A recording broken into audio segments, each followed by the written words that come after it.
C'est parti. On peut se faire un petit chin. On fait semblant que c'est Noël. Ok, on va rajouter des bruits de foule de gens contents, ok? On dirait que j'ai peur de toi quand tu fais ces affaires de même.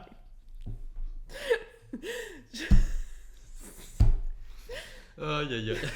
Je sais pas comment me sentir par rapport à ça. T'es comme, j'étais avec un psychopathe. Je suis genre, qu'est-ce qui se passe? Tu veux dire bonne année, Mookie? Joyeux Noël et bonne année. Joyeux Noël, bonne année. On fait semblant qu'on est des alcooliques, mais c'est pas du tout du vin pétillant, Non. c'est pas du champagne, Que... c'est du mou. Non, on partage, on partage. La fille de Love is Blind qui donnait du vin à son chien.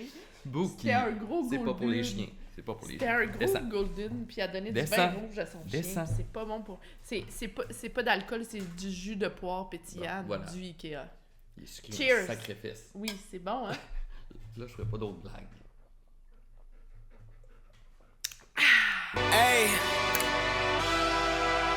Yeah, let's see how you do under pressure. Moi, je trouve ça très difficile d'être un être humain.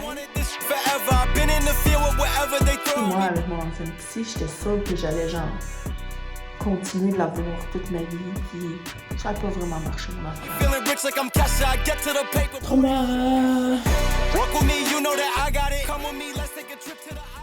On est encore malade, 5e virus en ligne. On est rendu à battre un record Guinness, 5e virus en ligne. Là, notre fille, cette nuit, elle s'est réveillée. Arrête de faire comme le chien dans Love is Blind. It's on, motherfucker. I'm back, bitches. I'm live. I'm existing. I'm everything. Alors, on voulait vous dire joyeux Noël et une bonne année. J'espère que tout le monde va bien, que les santé mentales vont bien, que personne ne se sent seul dans son cœur. Parce que là, grosse séance chez mon psy. On a continué le nettoyage d'Elisabeth. Et là, on a nettoyé 3 souvenirs. C'est vraiment beaucoup. Puis on avait beaucoup parlé en début de session des réactivations émotionnelles que j'avais eues, genre, dans les 2 dernières semaines. Puis c'était juste positif parce que c'était comme... Avant, dans le passé, quand j'avais une réactivation émotionnelle, réactivation traumatique, pardon, ça restait vraiment longtemps bloqué dans ma réactivation, c'est-à-dire que j'étais réactivée émotionnellement, réactivée traumatiquement. Là, je sais même plus c'est quel terme qu'il faut utiliser. Pendant genre des semaines, voire des mois, là, c'est-à-dire que j'étais comme dans un état émotionnel vraiment, vraiment déstabilisant, qui n'était pas vraiment en lien avec la réalité de ce qui s'était passé. Fait qu'il y a comme quelque chose de traumatique du passé qui s'était réanimé. Puis là, je restais dans cet état-là comme quand on est allé aux îles de la Madeleine. Je suis restée dans cet état-là à peu près tout le mois au complet qu'on était là-bas. Puis là, j'ai eu 2 réactivations traumatiques assez importantes dans les 2 dernières semaines, puis ils ont duré une journée et demie maximum. Fait que là, mon psy était comme, ça va bien, tu sais, dans le processus thérapeutique, ça veut dire que ça a bien avancé. De un, quand ça se réactive, je réussis à rester dans mon corps. Donc, je suis plus capable d'avoir comme une sensation de ma conscience qui reste là. Fait que je suis pas comme complètement envahie de mes émotions. I'm back, bitches. I'm re-back. Les réactivations, ça va mieux. Puis dans le passé, c'est ça. Puis non seulement ça, mais maintenant, quand je suis en réactivation traumatique, j'arrive à rester dans mon corps. Donc, ça veut dire que j'ai une plus grande tolérance à la douleur émotionnelle. Puis j'ai une plus grande connaissance de mes parties émotionnelles, qui s'est animé, qu'est-ce que ça veut dire, puis comment les apaiser. Donc, les réactivations ne restent pas aussi longtemps. Fait que tout ça, c'est vraiment positif. Puis, fait que là, on a parlé de ça. Là, j'ai expliqué un peu les 2 situations de réactivation traumatique, puis après ça, on a embarqué dans le nettoyage. Fait que déjà, on avait parlé beaucoup en début de session, puis après ça, quand on a embarqué dans le nettoyage, 3 souvenirs, c'est quand même beaucoup de souvenirs. Puis là, ça l'a passé de secondaire 2 à un souvenir en secondaire 5, puis après ça, je suis rendue à 18 ans. Ben, dans la ligne chronologique, je sais pas si c'est clair, parce que quand je reviens de chez mon psy, j'ai pas de cerveau. Mon cerveau, il est allé prendre une marche, il est resté dans son bureau, je sais pas qu'est-ce qui se passe dans ce temps-là, mais je reviens, puis je suis tellement fatiguée, j'ai de la misère à comme conceptualiser une pensée, là, je suis comme un peu... Fait Fait que je suis désolée.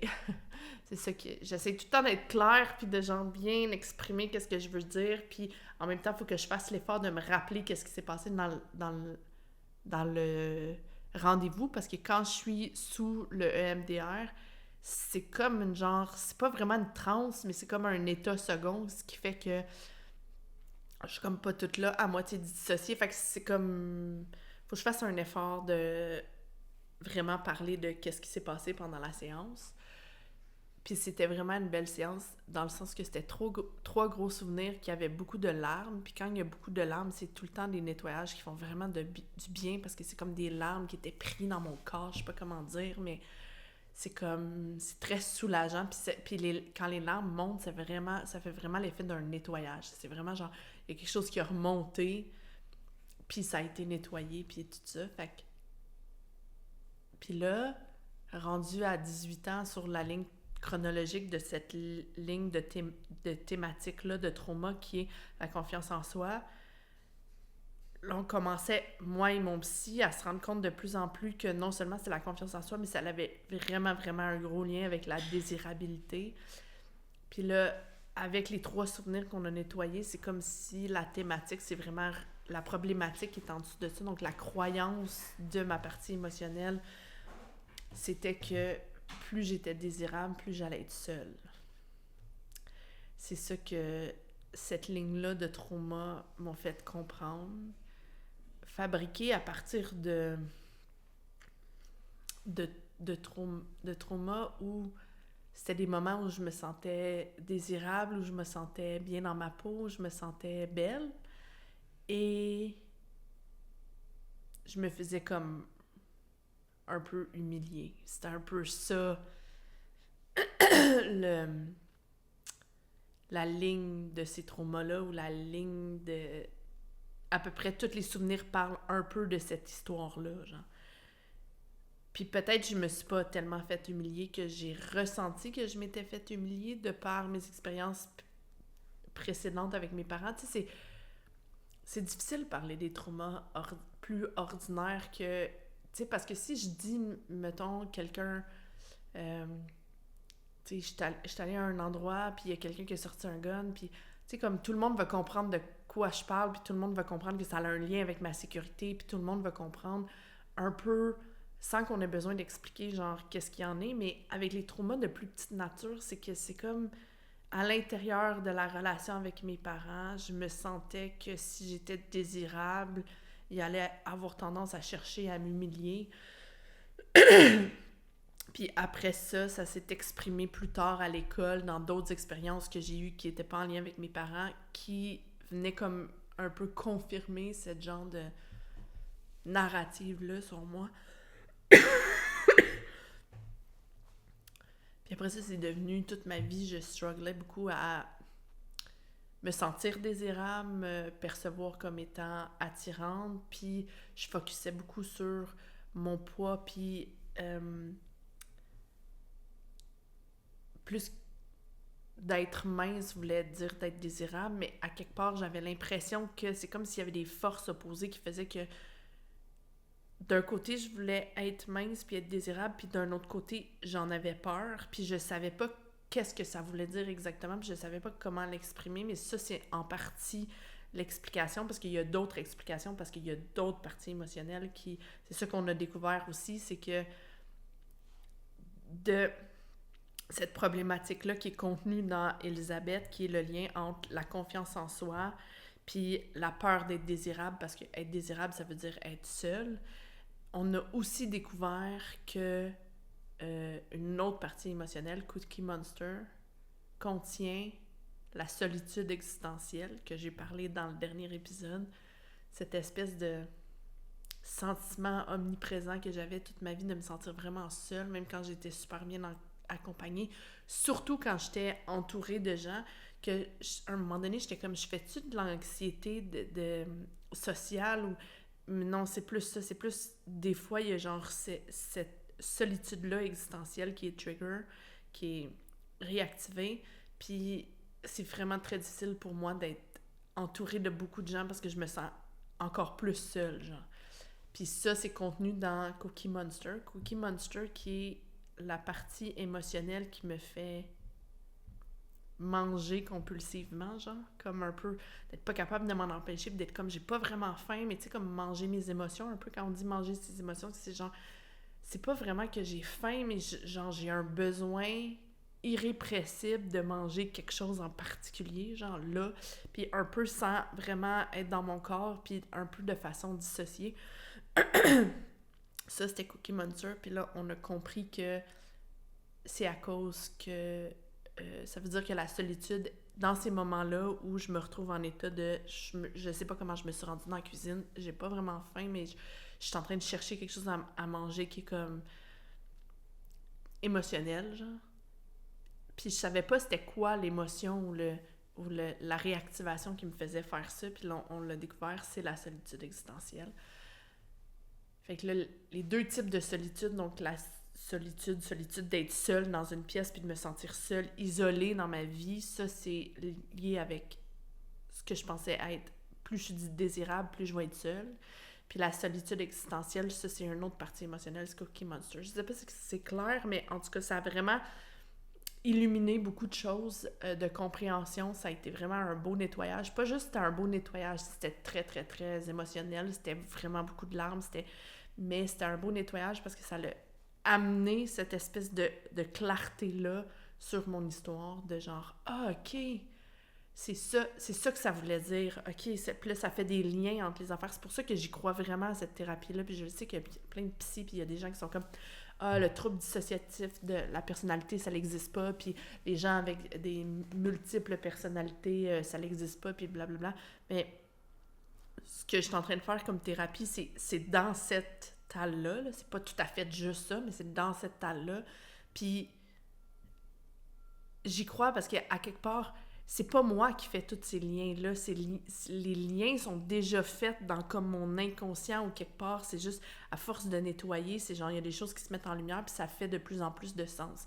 Puis mon psy dit ça va faire ça jusqu'à la fin. C'est toujours ça, ce processus-là. C'est toujours surprenant. C'est toujours un peu, on sait pas trop, OK, cette partie émotionnelle-là, cette thématique-là, mais on sait pas vraiment qu'est-ce que ça veut dire en tant que tel, mais à force de le nettoyer, ça se clarifie, puis là, avec le type de souvenirs, puis là, après ça, oups, OK, puis là, on peut savoir, OK, il y a des souvenirs comme là, il y a un des souvenirs qu'on a nettoyé, c'était ma fête de quand j'ai eu 18 ans, j'étais chez une amie, puis on avait invité, genre, on travaillait ensemble, puis on avait invité tous les gens avec qui on travaillait, puis il y avait plein de monde à ma fête de 18 ans, puis je me suis sentie tellement seule dans ce party-là, puis j'avais jamais vraiment verbalisé, puis tout ça, mais c'était comme...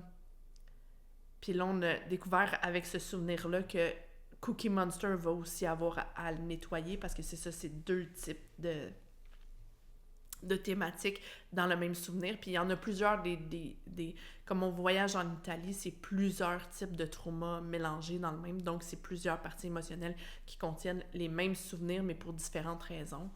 Puis c'est quand même complexe, mais c'est vraiment beau à quel point ça...